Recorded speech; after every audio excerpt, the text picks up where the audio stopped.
ଭାରତ 6 ବର୍ଷ ପରେ ଜିମ୍ବାୱେ ବିପକ୍ଷରେ ଟି20 ଖେଳିବ। 4ଟି ମ୍ୟାଚରୁ 3ଟି ବିଜୟ ସହ ଭାରତୀୟ ଦଳ ପଏଣ୍ଟ ଟେବୁଲ ଶୀର୍ଷରେ ରହିଛି।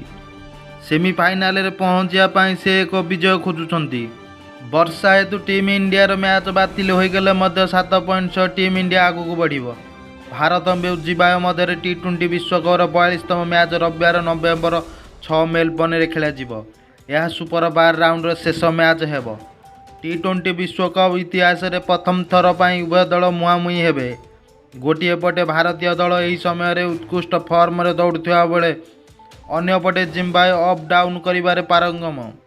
ଏଭଳି ପରିସ୍ଥିତିରେ ଟିମ୍ ଇଣ୍ଡିଆ ତାଙ୍କ ବିରୋଧରେ ସତର୍କ ରହିବାକୁ ପଡ଼ିବ। 4ଟି ମ୍ୟାଚରୁ 3ଟି ବିଜୟ ସହ ଭାରତୀୟ ଦଳ ପଏଣ୍ଟ ଟେବୁଲ ଶୀର୍ଷରେ ରହିଛି। ସେମିଫାଇନାଲରେ ପହଞ୍ଚିବା ପାଇଁ ସେ ଏକ ବିଜୟ ଖୋଜୁଛନ୍ତି। ବର୍ଷା ହେତୁ ଟିମ୍ ଇଣ୍ଡିଆ ମ୍ୟାଚ୍ ବାତିଲ ହୋଇଗଲେ ମଧ୍ୟ 7 ପଏଣ୍ଟ ସହ ଆଗକୁ ବଢ଼ିବ।